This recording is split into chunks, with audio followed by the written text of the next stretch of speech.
Welcome to Denmark.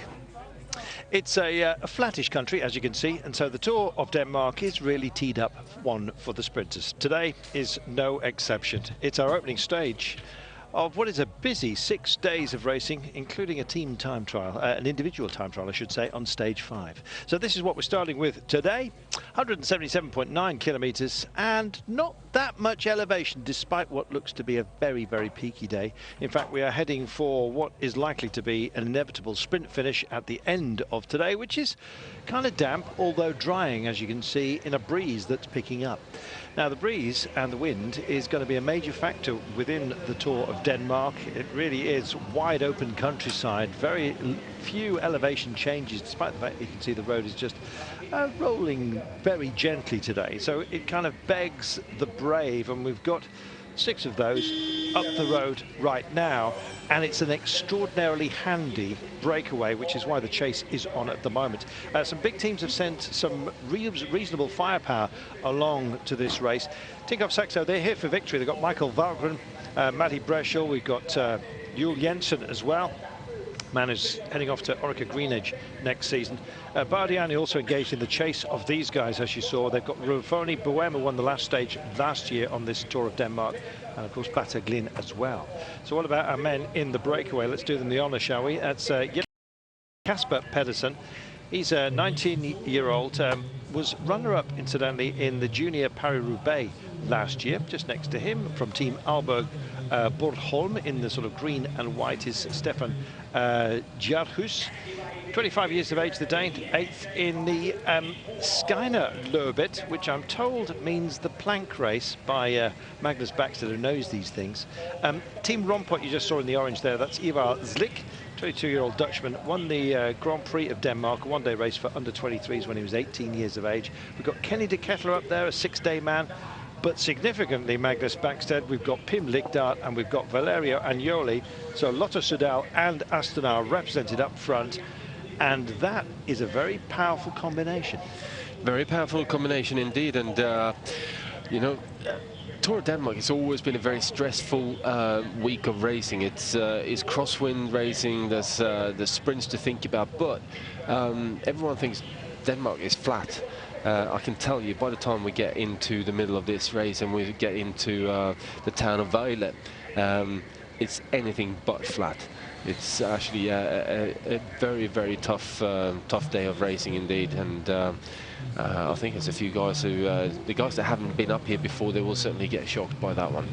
Looking forward to Vejle. Nice to see Arjen Slik. He's a big lad there in the orange, black and white. 22 years of age and won the Grand Prix of Denmark here as a youngster. He was only 18 years of age. He's a big, powerful character. I guess he offers up a great deal of protection for the smaller riders who are also part of this break. But he's looked very, very lively today. You can see Astana there in the pale blue, Magnus. They've got Valerio Agnoli. He's not one of their principals here, but he's a good man to have up the road. And they've got Jakob Fuglsang, they've got Lars Bohm here as well, Astana. They're serious about taking this 25th running of the Tour of Denmark. Very serious indeed. Well, there's no doubt about that. For the Danish riders, you know, this is the most important race of the year, pretty much. And with that, you know, even for Astana, it's important for Fuglsang, for example, to get up here and show himself, making, you know, even further make a name for himself in Denmark, as this is very, very sort of well followed by the media in sort of the Danish media, I should say, definitely. But yeah, all the Danish riders are definitely keen on this one, and they fought extremely hard when I did this race. I don't know how many times I've done it, but quite a few. And I tend to enjoy this particular race, apart from that one day in Vejle that I didn't really enjoy. Well, that really is a kick in the pants, Vejle. It's got some really nasty pitch to it, and in fact, even at the end, it's an uphill finish. Likewise, stage 4 will be, but these are the kind of hills that we're dealing with. Intermediate sprints, by the way, carry 3, 2 and 1 bonus seconds, 10, 6 and 4 at the line, except for stage 4, which is a shortish one. Frederiksværk just ahead of the individual time trial day on stage 5. As you can see from the pick up, the kick up, I should say, rooster tails of water on the camera lens here. It's a grisly old day. Thankfully, we've got no gale, at least, to deal with, to be thrown into the mix. But as you can see as well, it's Bardiani, as predicted, with Battaglin, Ruffoni and Bohème to play with. And Bardiani not part of the breakaway, so doing a lot of chasing duties today. Well, there's a couple of teams that have missed out on this breakaway, and you know, it's important to certainly the opening stage to make sure that you don't let things go too far and let too big a gap open up, because it becomes very difficult to bring that back. And you know, there are certain teams here with good sprinters who're certainly going to want to have a go today. This is Team Rompot joining in the orange and black. That's the aforementioned Ivar Zlik.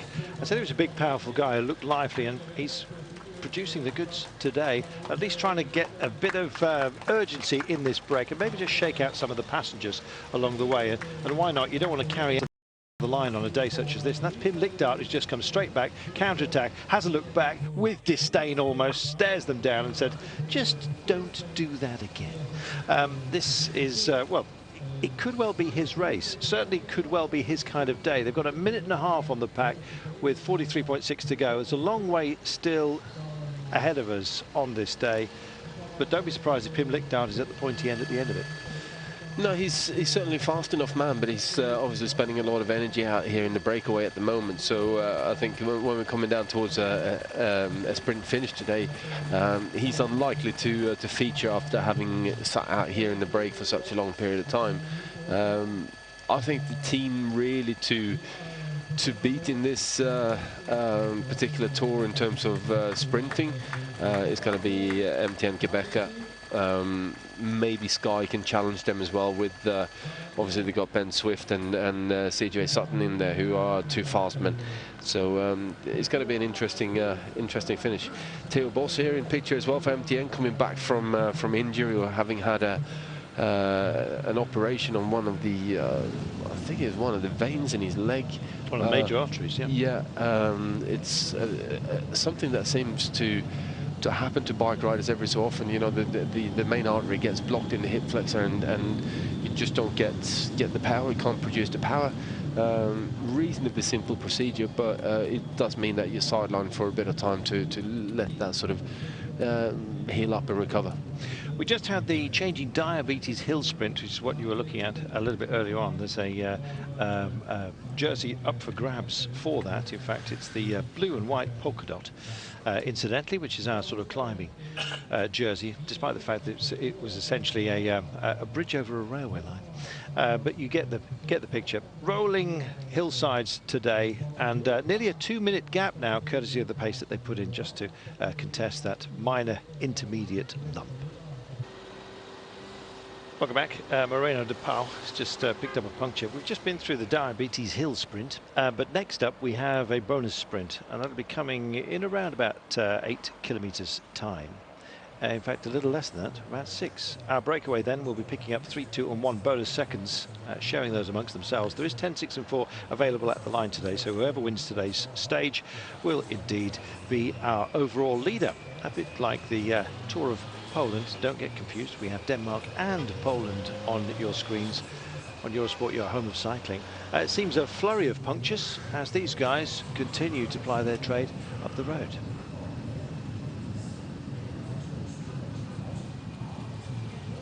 Just shy of the 40 kilometers to go marker here in kind of grisly conditions. Big split as far as weather is concerned, and Europe, and the split lies underneath Denmark, as you can see, north of the line, which is just about the English Channel, or La Manche if you happen to be a francophone. Yeah, above that it's not such pleasant weather, but it is very, very warm down towards the Mediterranean. Warmth is not what we have today. We have wet, and we've also got a very, very pacey day. One thing about the roads in Denmark, Magnus, as you well know, they're excellent. That they are. Most of the Scandinavian countries do have extremely good surface on the roads, and it's an absolute pleasure to come up there and ride. And certainly whenever I go up to at least Sweden, it seems to be that the road surface is that much harder. It makes it actually go faster on the bike as well. I always end up training 2-3 kilometers an hour faster on average than I do pretty much anywhere else in the world.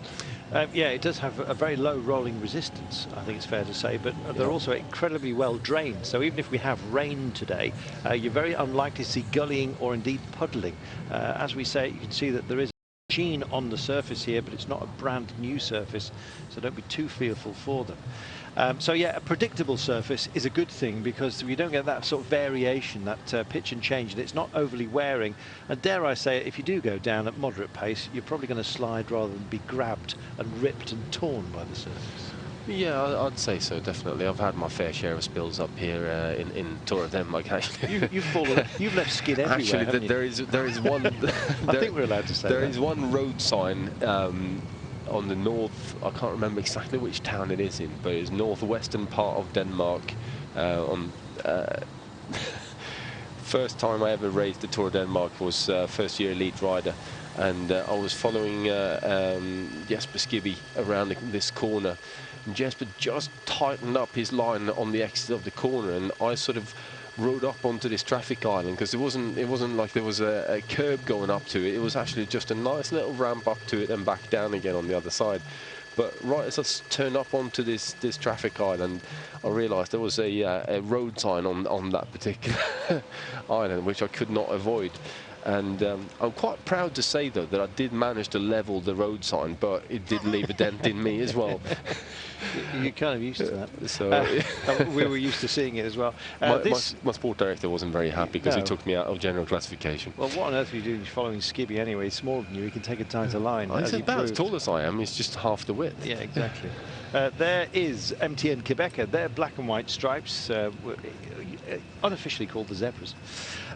They've brought Edvald Bosenhagen, Theo Boss, the aforementioned, who's back from injury, or I should say surgery. And they've got Gerald Cholik, former Milan-San Remo winner as well. These guys are getting a pace about them because there's bonus seconds up for grabs, and who else but Pim Ligdaert has decided to impose himself. He did so on the last climb as well, that changing diabetes sprint, and he's going for this one as well. It's not really sure whether the ticker is correct. I think it's probably a little bit out, and that sprint may well coming up a little bit earlier than perhaps you might have thought, but he'll tire them out and change the pace, let them try and break their rhythm almost as a constant. He's good at that sort of thing. Yeah, they don't seem to be completely sort of agreed on what's going to happen here, all the riders in the breakaway. There seems to be, and it actually does look like the sprint is up here on Indeed. Yep. Ligdaert goes again, 36.7. We're still apparently 2.5 Ks away. I can't believe he's putting in this kind of pace if that is the case. So we may well have a little bit of an error on the graphic. It's a common thing, as I'm sure you well know. Makes the turn, and in fact, I didn't. they've got the applause and they've got the crowd here, and it looks like they're leaving them behind. So I think that was the sprint. I'm pretty certain that was it. Yeah. There was an awful lot of sprinting for otherwise an invisible line on the road. Let's just remind you that Denmark is about more than just Lego. It's a fantastic country. Beautiful design. It's kind of, if I had to describe it loosely to somebody who'd never been to this part of the world, I'd probably say it's kind of a little bit Dutch and it's a little bit Scandinavian. Would that be fair? I'd say it's a lot Scandinavian. There we are. Well, that's because you're a Scandia and you want possession. The Swedish Empire ranged wide and powerfully for many, many a moon, did it not?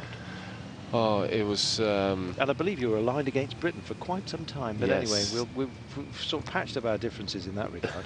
You can see that Team Sky are here as well. Chris Sutton and Ben Swift expect to feature today. Yeah, I think he certainly looked good on the Ride London Classics on Sunday.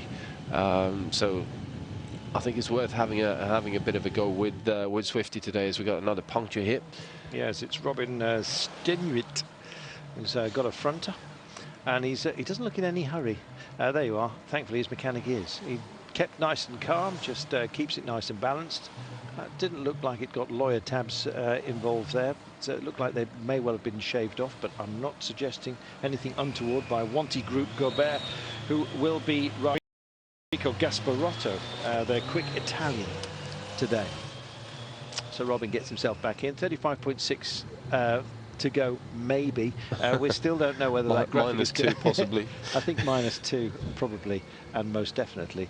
So Liggedal still in charge of this one. Riding on, I suggest to you, is Agnoli for the time being of Astana. Doesn't seem that bothered for the time being. He's their foil up the road and allowing Astana to have an excuse not to work too hard.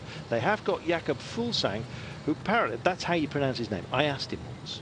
You can say Fuglsang, which means bird song, but Fuglsang is how he likes it. Yeah.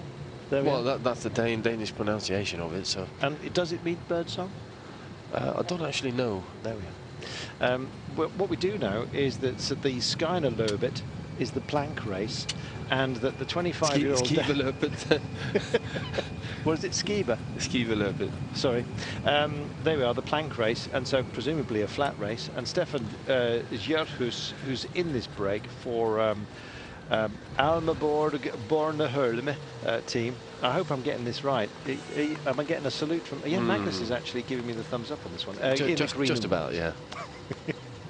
It's hard to know when to bridge into the Swedish chef on the Muppets and when to ease off a bit as far as the accents are concerned. Maggie, we've got another church here. There we are. We do have another church here. This is the Vinding Church. Vindingkirke, yeah. That's the one. Now, when was it built? It was built in the 1200s. Well, AD or BC? No, it can't have been BC. There we are. Yes, when they had saws. Yeah. Because it's made largely of wood, or at least the main part is. The Vinding Church's oldest parts, which is the chancel and nave, apparently, were built around 1200. Not much else was being built at that time. Certainly not Lego. I'll give you that much. Unfortunately, it fell into disrepair and then was rebuilt in 1796, and the pulpit collapsed. Caused a fatality. There'll be a plaque there, I think. 1 minute and 42. It was a long time ago. 1764, in fact. So here we are. Our men up the road. They seem to be working together again. Yeah, definitely.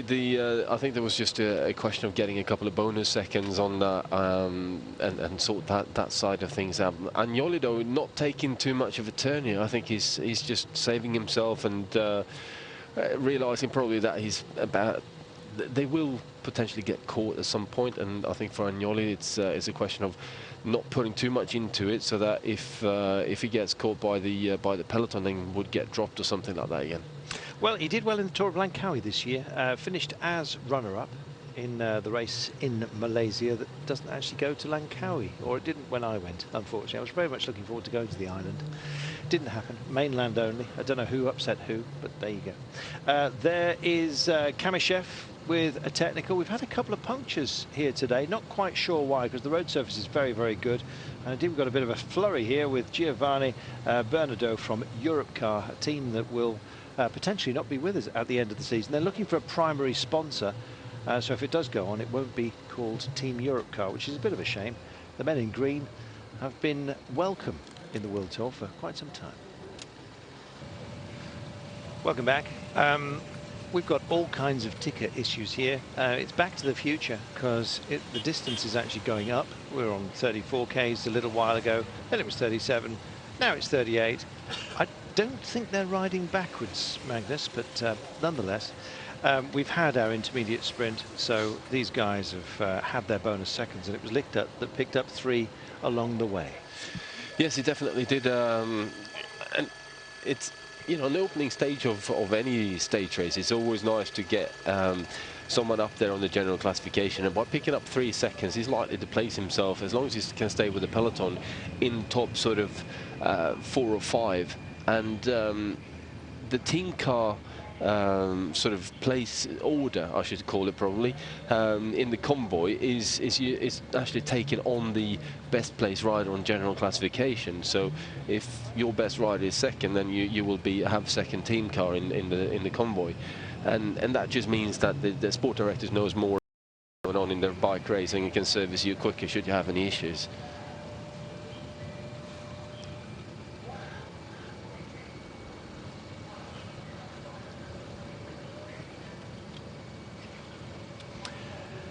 Welcome back.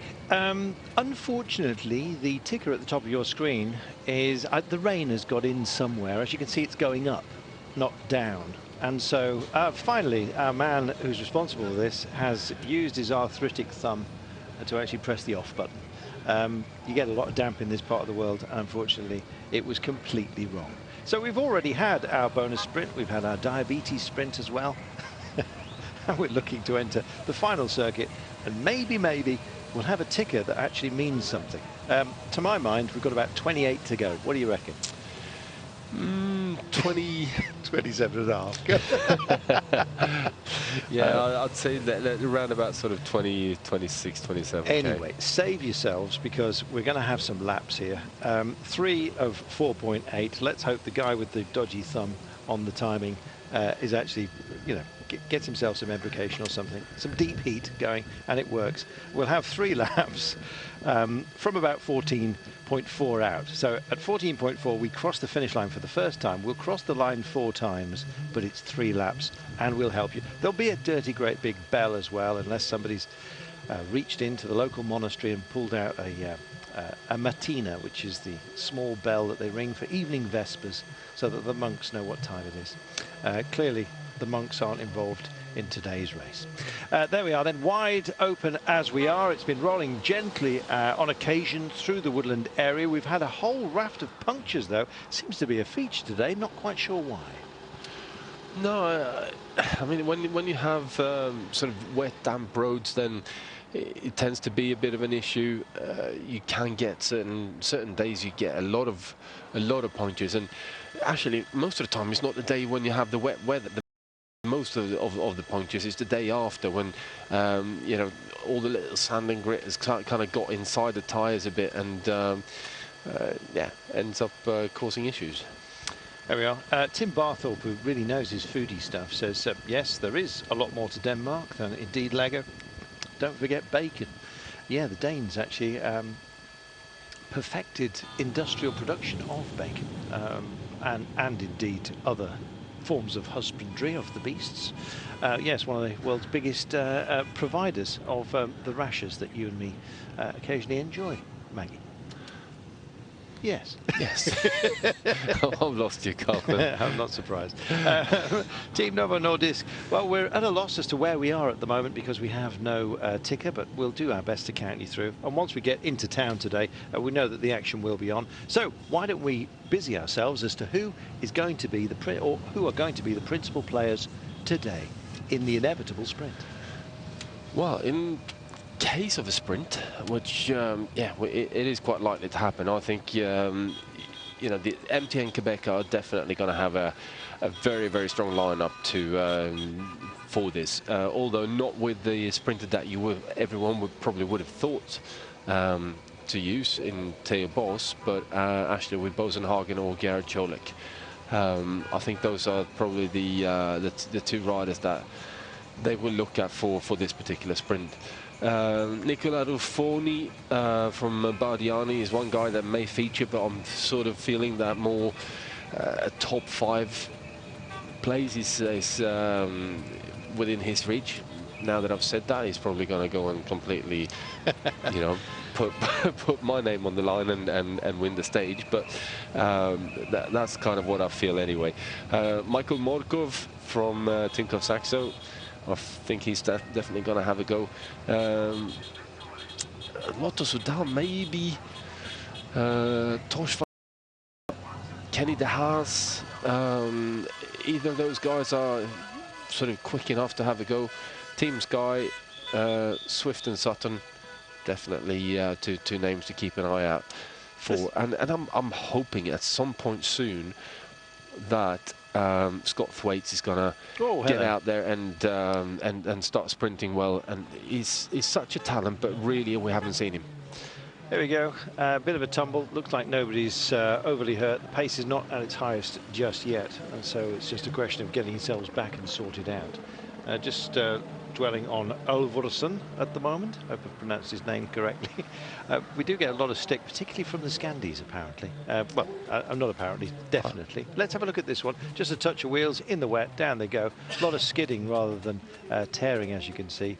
And indeed, the field's welcoming more than the odd March hare. Here we are. Doesn't look overly happy. I think there's a problem with his bike more than him. because he's got hold of his water bottle. He wants to ride on. Yeah, certainly got some vegetation stuck to his helmet as well.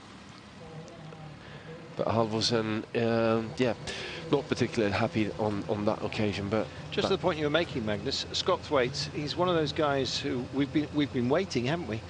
Bora Aragon 18, he's riding for today. You never know, it might be his day. He's got Cesare Benedetti as well, who's also reasonably quick in these circumstances. Yeah, definitely. But I think I'm really waiting for Scott to come out with it, because he's shown so much potential when he was racing for Endura here over in the UK for sprinting well, and you know, it's just not quite gotten to that point in the professional rankings, and you know, it is different. It's a completely different type of sprinting, different run-ins to the sprint more than anything, and some riders sort of take that step and actually get better with it. Other riders kind of fall back a bit, and it might not be their thing anymore. They might find a completely different world that suits them better, and their riding capabilities better. But I feel that Scott is such a complete rider when he was getting through, you know, the sort of time here in the UK, racing with Endura, and then stepping up to NetApp and now Bora. There should be more to come out of him.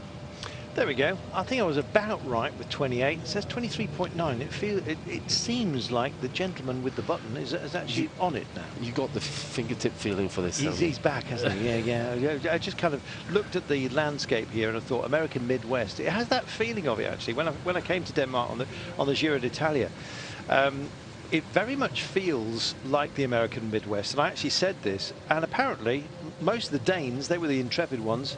They opened up the Midwest, which is why the barns and the like in that part of the world kind of look very much like this. Yeah, they kind of do. Yeah, there you go. So if you ever head out there, you might feel you're in Denmark, but of course it's burgers rather than bacon. 43 seconds now is the breakaway. We're talking food again for some strange reason. It's just popped up. You do eat exceptionally well in Denmark, by the way. Not so in Finland. Sorry, Finnish friends, but you know, reindeer, you can only push it so far, especially if it's got its horns. 23.3 kilometers to go, 41 seconds. I'm speaking from experience. And there is the highly experienced Tinkoff Saxo as well. Michael Morkov is their chosen one, but they've got great options for this race. They've got Michael Wahlgren, they've got Mally Breschel, and Jules Jensen as well, who's off to Team Orica at the end of the season. He had a very good San Sebastian. How will he go here?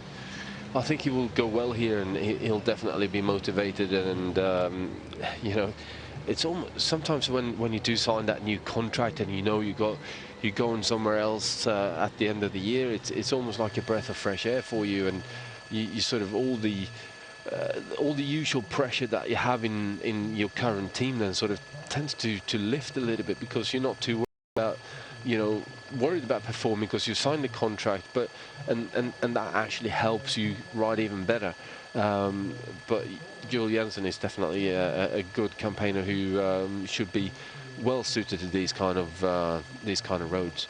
I should have picked up the phone and spoken to Bry Smithy, BRISMITHY.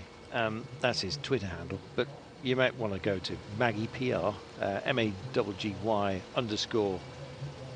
for Paris-Roubaix, or indeed Carlton Kirby, at Carlton Kirby. It's good to have your company. Christian Mortensen is in. He says, love the coverage and the pronunciation of the Davis towns and places. I imagine I am just causing you great entertainment, Kirsten, but there you go. I'll do my best. But is it Mortensen or Mortensen? One of the two. Stephen Eyre has written in. He says, warm ramblings resounding around my living room once again. He's very pleased. Emma is here as well. A little bit of nonsense on the roundabout, as you can see. Not to any great detriment, back in and in the race. Snarsky's here, as well as Phil Wilson, Tim Barthorpe, the aforementioned, as well, who brought up the bacon. Holly also enjoying life. Yeah, it's the Tour of Denmark is actually 25th incarnation of it.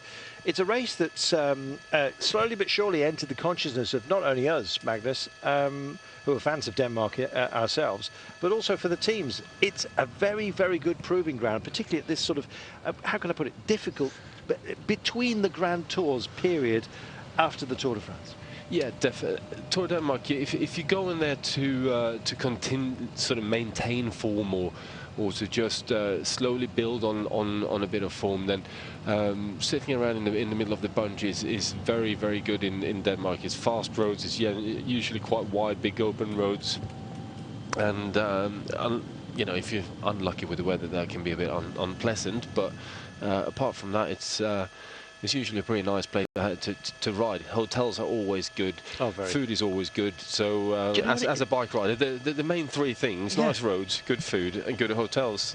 You're laughing. I don't know what it is about bed technology, but the Danes seem to have got it absolutely nailed. You will sleep soundly. Think about Denmark. Checks in the post from the Denmark Tourist Authority. I think we've nailed that one. Good beer as well, let's not forget. 19.2 kilometres to go, 28 seconds. We think 19.2 kilometres to go. I think it's right. They finally nailed that one down, which is good. 14 points. So we're in about, hey, you know what? 16 seconds. They're not going to have their head today, I'm afraid. At 14.4 kilometres to go, so just about 4.5 k's time, we will be on our circuit, and hence team order, colour order, is the order of the day. Pim Lichtdorp's up the road, but Kenny de Haas is a quick man. So is Tosh van der Sande for Lotto Soudal. They're thinking Lars Bak, they're thinking Sean de Bie. Floats like a butterfly, apparently. He's also in the mix for Lotto Soudal. Yeah, he's certainly a fast enough man to do a sprint, and if it's a little bit more of a sort of a difficult sprint and a power sprint, then he tends to feature a bit better. Today, I don't know, but we shall see as soon as we get through this circuit here and have a look at how technical it's actually going to end up being. Well, looking forward to our finish line, and also the Fin de Paquera by Giacometti. I never met Giaca, but he's got some. Giacometti has actually got some statues here, which thankfully have not been sawn off at the feet by metal merchants. They still remain intact as beautiful, elegant pieces of art. As I'm sure if you know Giacometti, very elongated angular sculptures, lovely stuff. Had a little studio in Paris. But anyway, one of his works has managed to make its way to our finish line today at Holstebro, and we're looking forward to it. Are these guys? Well, you can hear the security boy is just out front and just telling everybody that they are coming through, and it will be at pace when they finally get up there. Well, it's at pace already now, because they're trying to put a bit of pressure on the peloton, and certainly through these wet corners.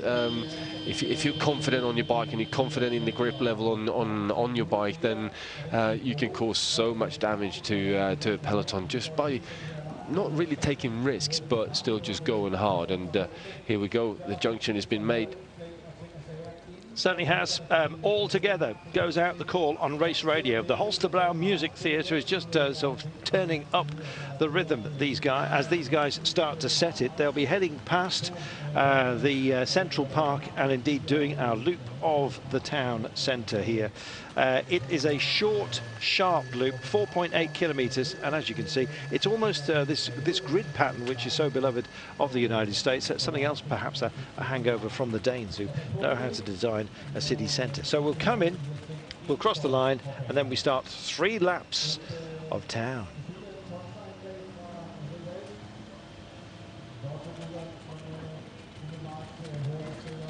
Pace is up. Escape has been caught, all bar. They're just assembling themselves at the moment in sprint order with 16.6 kilometres to go. Difficult to settle with so many right angle turns within this street circuit which we're about to engage with. Yeah, it is definitely very tricky, but that also opens up the opportunities for racing a fair bit. You know, they're coming into this circuit pretty much right before, well, just after the finish line, so they're effectively doing almost 4 laps of this circuit. Which explains my initial confusion when I was trying to count them. That's my excuse anyway. So let's talk about the run-in from the Flamme Rouge. When they get there, you're going to see it in a few moments' time. So there's several right angles to be taken along the way. In fact, I'll count them: 1, 2, 3, 4, 5, 6 on the circuit. So 90-degree turns, 6 90-degrees on this loop, and Lars they're getting Bak. busy. Lars Bak putting the pressure on the front of the peloton here now. He's certainly wanting to just test a few rides and see how good their legs are. And this is a man that you really want to make sure that you got within your side, because once you let go of that wheel with Lars Bak, he's incredibly fast. His seated acceleration, he was actually doing the lead-outs for me back in the sort of 2003 Giro d'Italia, and it was called the back attack. It was Bak and Backstead. I remember it. You were lethal. Yeah, he was very good. Yeah, exactly. Well, Lars is here. Magnus is here as well, as you can hear. Strange. We've also got Tour of Poland coming up a little bit later on, but we're going to deal with this today first, and it is getting very, very lively. You're going to see teams trying to make up ground, and of course, inevitably, Team Sky are going to be involved. Chris Sutton, you're never going to be that far away from seeing his visage. Alex Peters as well, who's on his kind of test ride, or an end-of-season test, I should say, sort of stagiaire. Yeah, that's right. He's on his stage, and Lars Peder Nordhaug as well, the Norwegian, likes a bit of grizzly conditions like this. Possibly not lumpy enough for him today, but you never know. It's going to be Sky as a feature. Tinkoff Saxo as well. Astana, Lotto Sodalo feel that this race belongs to them. MT and Quebecer with Bosenhagen, Boss and Churlek as well. Yeah, we're looking at the guys that are near the front of the peloton here now. Jakob Fuglsang on the on second wheel there in the blue colours for Astana. Straight behind got the B, and then Nordhaug is in there. Juel Jensen is there in Tinkoff Saxo as well as the local Danish Continental Pro team, Cult Energy, who really are out to prove something, to show what they're worth, and they got a very, very, very fast sprinter in Michael Carbel, sorry. Well, they haven't quite sorted out the ticker, because first time across the line will be at 14.4 kilometres to go, so I suspect we may see the ticker go. The muted sound of somebody being sorted out, and then of course the ticker will come back. There we are, it's gone. So 14.4 it'll be on the line, and then we have 3 laps of 4.8 kilometres. Lars Peder Nordhaug looks very lively for Team Sky. The Norwegian just checks over his shoulder, sees where his teammates are, and they're nowhere to be seen. You can hide on a circuit such as this because of so many twists and turns, and of course a decent amount of cover as well. It is, and it's always difficult to bring back any time if it's incredibly twisty and turny, because the only way to really go faster is, or to bring back time, is go faster through the corners. And when it's wet, damp, you know, it doesn't take an awful lot before you're sort of not rubber side down anymore, and actually ending up skidding on your backside down the road.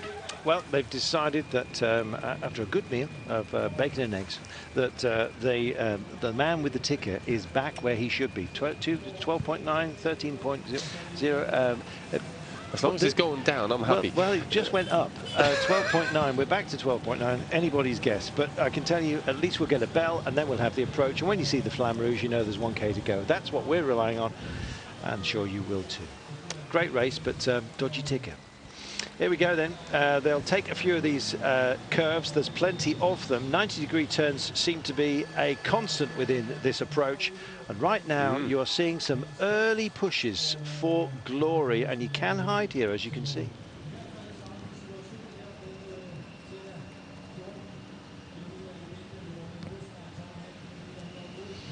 Well, they're still trying to sort themselves out. I would not be surprised if this is stolen by a late break.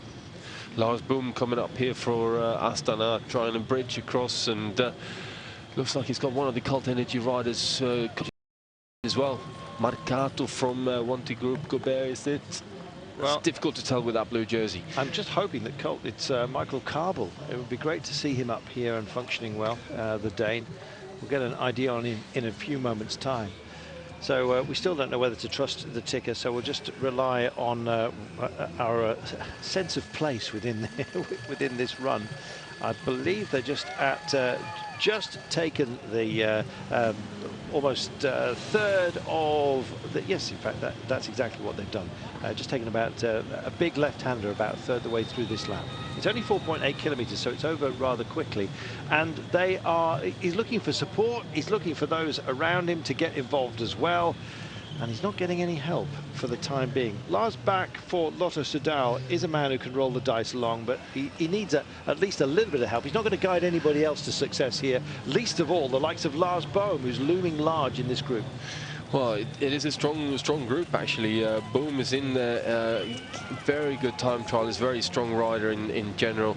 Lars Bak is obviously a class act, and certainly when it comes to this kind of race, and the peloton is splitting up quite a lot. I think the road surface is causing them a bit of it's causing a few scares out there. We've got a lot of paint out there as well. It is sort of damp, that light damp, which often reacts with diesel particulates and makes a very skiddy surface, and they're not enjoying themselves here.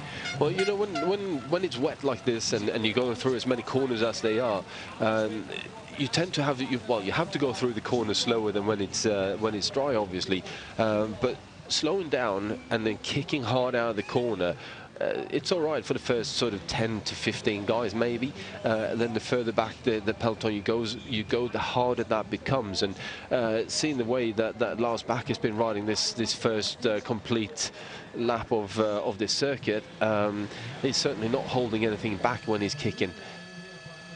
Well, Bike just getting in the way, along with the sleeping policemen here, which are just have not been ground down for this race. Far too expensive to recreate those, but it's a gentle approach to some of these traffic calming measures. But we've got a very decent team up here, and Juul Jensen for Tinkoff Saxo is also a principal who will be looking, of course, for glory, because it's on good terms, by the way, his leaving to go to Orica Green Edge. But I think he'd like to do something for Tinkoff Saxo in their yellow and blue, rather familiar livery, and he's in this very select group as well. Who did you say it was from Wanty? I think it was Marcato, but I'm not sure. Well, we'll have a look. He's on the nose right now. It's Lars Bak just behind him for Lotto Soudal. We've got Lars Bohm in the pale blue of Astana. I think we're going to get our winner from these guys, to be honest, because everyone else seems to have run out of energy today.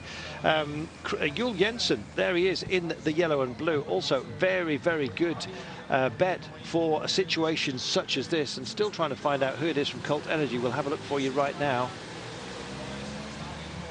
It's Mads Pedersen. Wow, the big Dane as well from Cult Energy.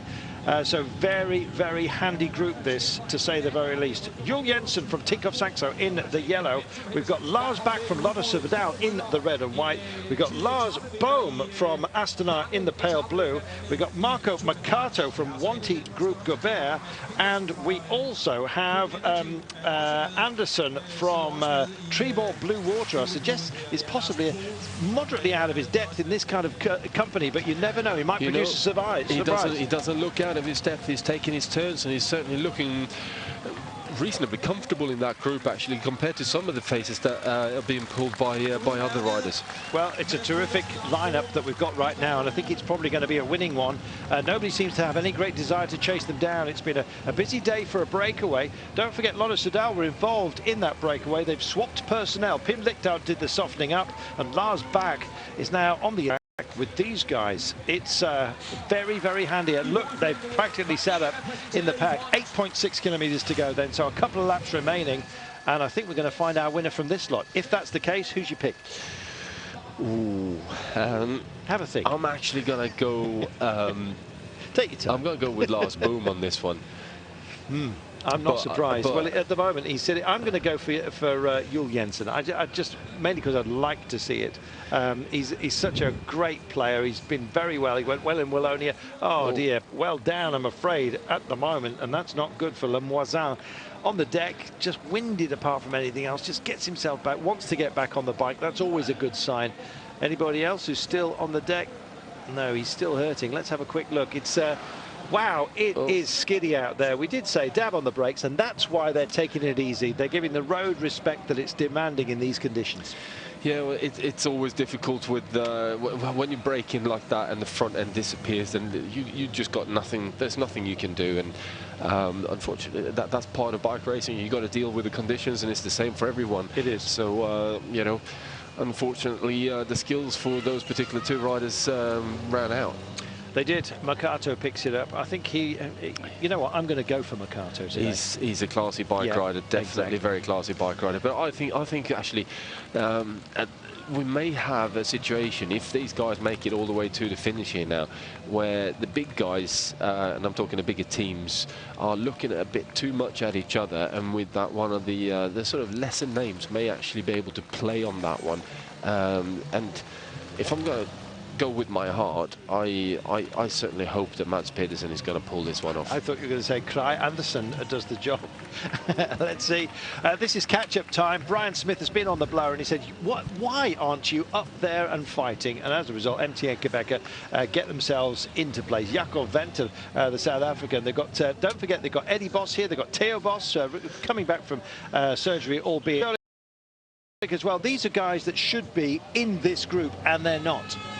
No, they're not. You know, there's two teams, major teams, that missed out massively on this particular breakaway, and that's MTN and Team Sky. They're the ones that really have the firepower and have the riders that should do well on a stage like this. But I don't think it's over yet, although 22 seconds, 6.8 kilometers on this type of a circuit is going to take some doing. Well, it was 6 minutes and 19 a moment ago. There you go, 6:21. I think you can more or less ignore the ticker. I think that's going to, they'll be back to the pound shop to get a new one for tomorrow. Looks like Sparagli on the front there, now putting some pressure on. Here we go then. It's only 16 seconds and 6.5 to go, and it's MTN Quebec that are doing a lot of the work. Now, these guys are capable of going for this, but they've got to work together. And at the moment, they're not doing it. And there is Andersen, who's just rolled off the nose for the time being from Team Trefor Blue Water. Let's give them some credit where it is due. They've got to start using the firepower that they've got here. Handy personnel could deliver, but will they?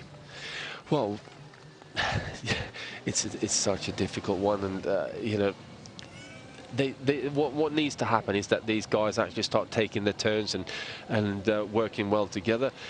But when you're seeing, looking at a rider like Lars Bak, who's clearly in a very, very good shape, and he looks like he's just floating around here, it's going to be tricky for the other guys to sort of cope with that and thinking, okay, if he's taking these sort of turns, you know, there's no way that I'm going to be able to take a turn and then respond to maybe an attack from him. 5.7 kilometers to go. Christian Nace has just about had enough. He wants to inject something into the day, and Team Sky and kind of salvage it, I guess. And with 5.6 to go, 22 seconds is not enough normally, but with the kind of guys who are up the road, if they change their pace and their demeanor and really start thinking about victory and maybe a 10-second bonus, they can. Well, they're just following the motorcycle at the moment. Still very ginger on their, they're taking these approaches in a very ginger fashion, I suggest. It's because the road service has claimed quite a few. It's very skiddery. It's been hot here, by the way, for about the approaching 2 weeks to the Tour of Denmark. Sad we've got a little bit of rain today, but it's not going to dampen the drama at the end of it. Certainly not if the road service, which has accumulated an awful lot of diesel particulates, I imagine. It's certainly looking unstable, and we've seen a few riders going down without contact, without punctures, just to dab on the brakes at the wrong time, and you're going to be on the wrong end of a fall. 5 kilometers to go, 23 seconds now. They've pulled it back out, if that ticker is correct. And we've been quite shaky as far as trusting it. Let's just put it that way. 1 lap remaining, so they'll take the bell this time by. I'm beginning to think that these guys have got what it takes, and I think they believe it now as well. Well, looking at the riders in this front group, actually looking at the how Krij Andersen is actually built and the way he's kicking out of the corners, he looks like he's got a half-decent sprint on him as well. Technically, he looks like he could be a fast man. So, guess we're going to have to wait and see on that one. We are. The bell is coming up right now. It's tolling upon these guys. There we are. Just cut to the helicopter, so you couldn't audibly hear it, but believe me, it's ringing, and in the ears as well of the chasers, who are 24 seconds down. Quebec thought about going for it, and then they thought better of it. Sky engaged with Christian Nace as part of the chase down. I think the pace and the pack on this technical circuit on a skittery surface is probably just nullifying the assault, and it looks like a give up if 26 seconds is correct with 3.8 to go. These guys are just in bidons as we speak. It's time to play, and it's going to be a sprint between these 6 by the looks of it. Well, is it going to be a sprint, or is one of the riders going to have a go on this one? Marcato usually quite keen on attacking. There is a bit of a drag for him to maybe try on. Also, Lars Boom is one of the riders that usually doesn't mind getting out there on a bit of a solo effort. Brian Smith has been in touch. Well, he hasn't mentioned anything about MTN Quebec because he obviously just come off the phone and said, all right, forget it. And the reason is that Anderson is up the road, and Craig Anderson, Brian says, is a pretty handy sprinter. Thank you, Brian. Speak to your boys. Why aren't they mixing it here? Who knows? 3.2 kilometres to go. 26 seconds is the gap, and it is going to be these boys. Brian's going for, in his absence, is going for Anderson. I'm here. Marco Mercato is I'm going for, and you're Lars back, was it? I'm going for Boom. Good. Lars Bohm, I beg your pardon, the other Lars. There we are. 3 kilometres to go then. They may well knock it back a little bit while they start cat-mousing, but those who haven't got their confident sprint head on for the time being may think about rolling this dice early. Lars back comes to the fore. Is he thinking about having a go? He's going to probably wait until he gets into a corner to do so. Waiting at the back is Marco Mercato, my pick, and he's just sizing everything up just for the time being for Wanty Group Gobert. Anderson close at hand with Lars back. There he is in the blue for Trefor Blue Water. Brian Smith opening a checkbook as we speak. Meanwhile, it is Nordhaug that decides to push on. Edvald Bosenhagen a little bit further back, and the colour boxed in, I'm afraid, so not him just for the time being. 27 seconds, I think it's too much on this technical circuit because you keep having your rhythm broken by the 90-degree turns, the skiddery surface, and of course the pinch points, of which there are plenty here, Magnus. There are a lot of pinch points and sleeping policemen and so on that to deal with, but I think it's just that little bit too late for the peloton to really start charging, and I think there's a few riders up here as well who are sort of aware enough of what's going on behind them to really start pressing. And Lars back having a go with Boom following. There we go, back and Boom. The two Lars have gone off. Can Mercato stay with them? He's struggling at the moment. He's in 5th place, and it's Anderson that's nearest to them. Big pullback as well from Mads Pedersen, who we haven't spoken too much about, for Cult Energy in the black. Back, it's Jules Jensen for Tinkoff Saxo, and again this is about softening up, and it's Lars back that's going for it. There'll be somebody else that pushes on with 1.6 to go. When and how? Big Jules Jensen likes to be on rails, and he's not getting that opportunity at the moment. Likewise, Lars Bohm likes a big introduction. Well, the man is the largest of them. Astanar's pick by Magnus Backstedt. 1,500 meters to go. If the ticker is correct, we'll wait now. And in fact, he's going for it right now. Lars Bohm kicks off almost track style. He has a look behind, sees he's got a gap, 3-4 bike lengths. Is anyone going to close him down? That's the question. 1,300 meters. It's Lars Back's job to close this one down, and he's going to have to go. Jules Jensen not taking any turns. This is a dangerous moment now. Someone needs to get onto this and bring back Boom, because otherwise he's just going to ride away with this. Well, it's not going to be Mercato, and Lars back in the red looks around and says to Jules Jensen, want a piece of today? Then do it. Jules Jensen doesn't fancy it, flicks his elbow out, says not me, it's not my place to do this. Lars Bohm's place is going to be top step of the podium if this carries on. Yeah, watch out for Mercato though. He may actually try and jump across it and come from behind and just get across to Boom, and then try and springboard from that one onto a stage win. Standing water here as well in town. Oh, a big kick off the concrete there, almost using the banking. Clever stuff, and he goes for it, and he's on full charge right now. This is the attack, this is the reach out for glory, and I suggest this may well be the winning move. Nobody else is going to bridge that. This is it. I think it's going to be difficult for them to bring this back. It's Craig Anderson is getting onto the front. He's taking the responsibility of the race that none of the bigger guys really wanted to take. Well, Lars Bohm is going to be heading for 10 seconds bonus right now. He's got about 650 meters remaining. Brave stuff by him. He churned it out. He got himself a gap. He knew that Mercato was the big danger if it all came together, and they're still trying to reassemble themselves. It's almost everybody for themselves at the moment, and unfortunately it looks like it's too late for Lars Bak, who's woken up to the fact that if he doesn't get on with it himself and take the risk of driving somebody else into contention, he's going to lose out. And lose out he most certainly is, barring any kind of incident here for Lars Bohm. The finish line awaits, and they're saying, cool it, that's for the traffic, not for Bohm. Excellent result for him. He'll sit up and take this one. Thank you very much. It's about him today. Second across the line, Lars Bak, and just rolling in as well. Anderson, I think it was, that got third place for Blue Water. Maggie, lost opportunities for Valenti. You've won the beer tonight. Lars Bohm. Yeah, that was a bit silly fight by a couple of the riders there. Like certainly Juul Jensen and Lars Bak, they really just didn't take the responsibility of that one and bring Bohm back. Although they closed down a lot of times, there wasn't an awfully big gap. Although I think the biggest disappointments are the guys back here. They are indeed. I believe that's Raffoni who's coming across the line. Nico Bohem as well can also finish strongly for Bardiani, but they weren't where they needed to be at the last. Likewise, Brian, you need to get on the phone and speak to your MTN boys. Eddie Boss, Theo Boss and Gerald Cholik will have their chances again. This is rolling terrain, don't forget, the Tour of Denmark with a time trial on stage 5. But one man is the daddy today, and it's Lars Bohm. Boom, boom, boom. He picks up 10 seconds bonus, and he is our leader of this race. It'll be Declan Quigley, incidentally, you'll be in his capable hands tomorrow, along with Magnus Backstedt for the remainder of the Tour of Denmark. There we are, though. Terrific race it turned out to be today in grisly conditions, but no shortage of excitement at the end. And the rain is coming down good and proper now. I think they finished just in time. I think they just did. Holstebro. Don't they have their own beer?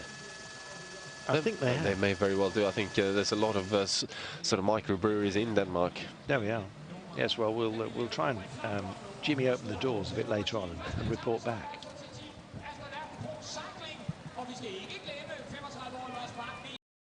Good race, good result, and a good winner. Yeah, definitely. I thought he took the opportunity that was there to be taken, and yeah, played it well. So can't take anything away from Lars Bohm on that one, I'm afraid.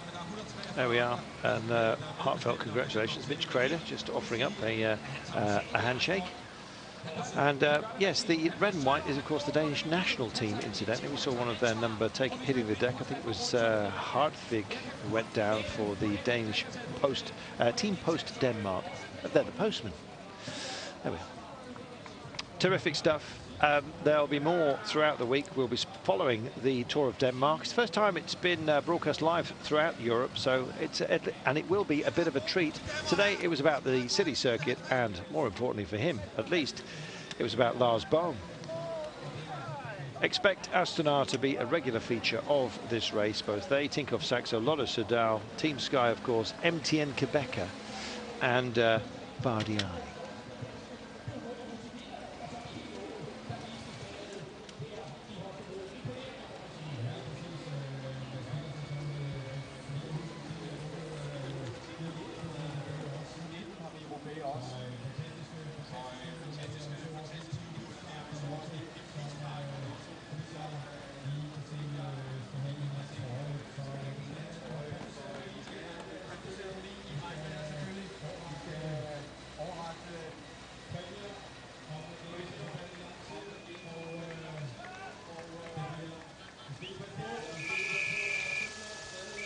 Well, we're waiting for the results, and no need to purchase a grey filter for this one. The clouds are coming in, and the rain is stair rods right now. Lucky these guys have got some cover. And Lars Bohm will be just heading off for a brief radio interview. I wonder if we're going to have a chat with our winner. That'd be nice. Looks like he's up for it. So are we. We're just the official result, by the way, in case you're wondering.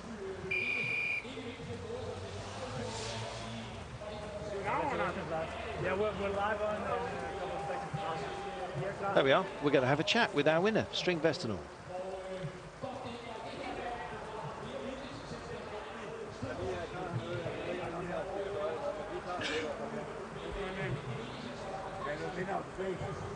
Well, he's got to sign in. He's also got to sign out, don't forget.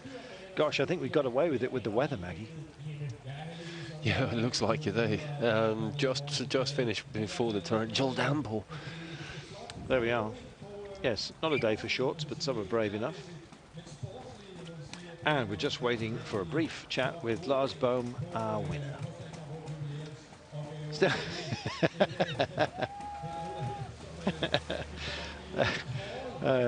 fancy crawl going on there, as you saw. wet weather gear. They know how to build it in this part of the world. Well, it doesn't look like we're getting our official results at the moment. We've had some graphical issues today, I think it's fair to say. Yeah, certainly the kilometre ticker there was a bit temperamental. Here's our winner.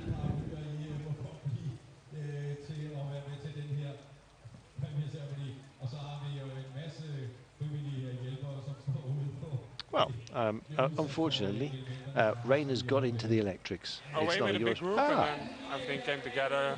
A few kilometers easy, and then in the final, it's good that it's a lap. You see the final, and then you can make a plan, you know. And I wanted to go in the last lap, but Lars Bak went earlier. And we were with a perfect group. I think we were always riding pretty good together. So it was, yeah, it was good. I attacked after a corner, and I thought Bak was going to close it, but then he went off and was good. I'm really happy. What's your tactic that you have to get rid of the other breakaway riders because you wouldn't beat them in a sprint? Oh, I was thinking to do maybe the sprint, but then I saw Mercato and some other Danish guys that I didn't know, so I tried after a corner a block, and it worked. So I'm happy. And after this win, are you now the leader of the Astana team instead of Jakob Fuglsang? No, I think my legs uphill are not so good yet. So I think Jakob is still a leader for the stage 3, I think, and then we will see. Congratulations, Lars. Good boy. It does get lumpy, as you just heard. Well, this was the moment where he went on the attack, Maggie. Yeah, it was a perfectly timed attack, and something that I've certainly become quite used to see Lars Boom do, and sort of it looks almost like it's a semi half-hearted attack where he's going, but he's not really going full gas, and then drifts away, and no one really takes the sort of responsibility to bring him back, and then before you know it, he's put down 100% pressure, and he's on his way.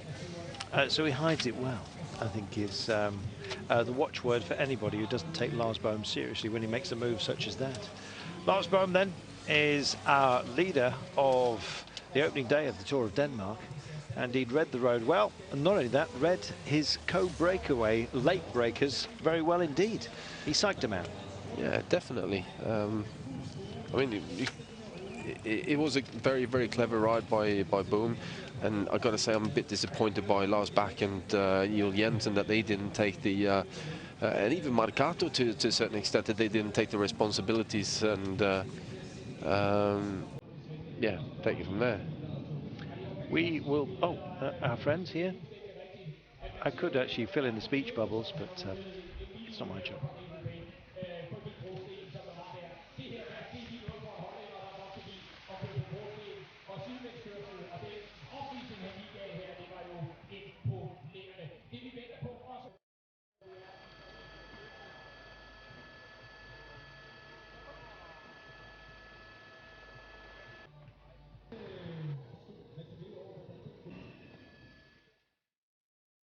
Eurosport, the race goes on. We have the Tour of Poland, don't forget, coming up later today. We're just about to spark up our supersonic helicopter, as Emma has pointed out. You'll probably hear it cooling down a little bit later on. Tour of Denmark tomorrow, second stage, and Tour of Poland as well.